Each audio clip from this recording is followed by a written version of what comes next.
Hey guys, so my name's Sunny Van Zant. Some of you guys may recognize me from my submission last year. I'm still trying to pay off those student loans this time. But now it's the Future Icons grant. Today I have Mr. Oz with me. We're gonna try to win some money to pay off these loans.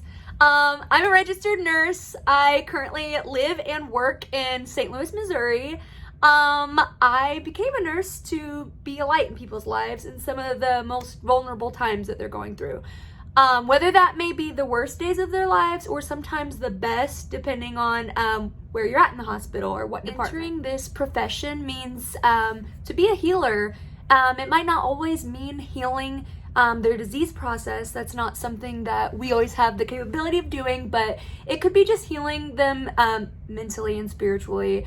Just being a hand to hold, being non-judgmental, culturally competent, kind, compassionate, just being there at the bedside or wherever you're at, just to kind of be that person that they can talk to, that is open ears and open arms. Something interesting to know about me, and I said this before, but I still think it's pretty cool, is that I play Elsa from Frozen for little kids' birthday parties, fundraisers, events, or just going to visit them in the hospital. So yeah, I think that's pretty cool. I like to do that in my free time. So 3 words to describe myself. Describing myself is so hard. So 3 words I would choose is I'm pretty optimistic.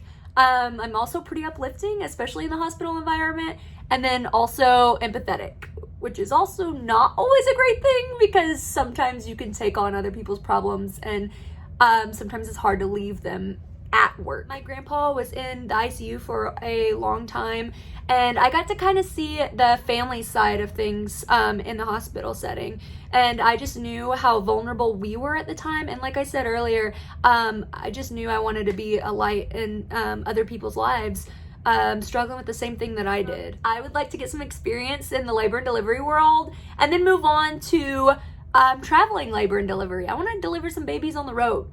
Then eventually further my education, and I'd like to become a midwife. I just want to deliver babies for the rest of my life. I would also really like to go on some mission trips and help with some pediatric and women's health needs across the world. Okay, so some invaluable advice. I love this question because for those of you who don't know, Andy Frisella, he is from St. Louis. So for all my Midwest people, he's local. He is an entrepreneur, also a public speaker, and the creator of 75 Hard. He mentions this, and it stuck with me ever since.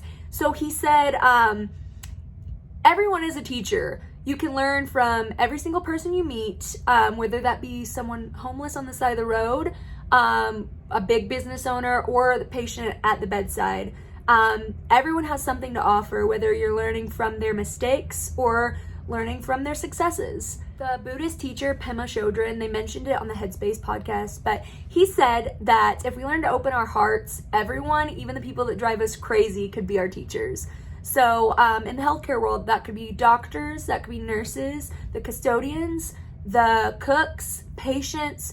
Anyone can be our teacher. We just have to shift our perspectives and change our mindset sometimes, and keep an eye open because you can learn something from everyone. Never be so kind that you forget to be clever. Never be so clever you forget to be kind, said Taylor Swift. I want every single person that I care for in my 12-hour shifts to know that I put 100% in every single time I came to work. I also just want everyone to feel heard and supported in the time that they're with me. Like I said earlier, these are some of the most vulnerable times in people's lives. They're scared, they're excited, and as healthcare workers, we share in a very important role in their lives, especially right now through COVID. Just getting to be at the bedside with them. Many of them feel very alone, and how special is it that we get to spend that time with them? Thank you, FIGS, for giving us this opportunity to pay off our student debt and also to be able to progress forward with our future education. I got my mom on today repping you guys, so thank you guys so much. Everyone be safe and hug the people that you love just a little bit tighter.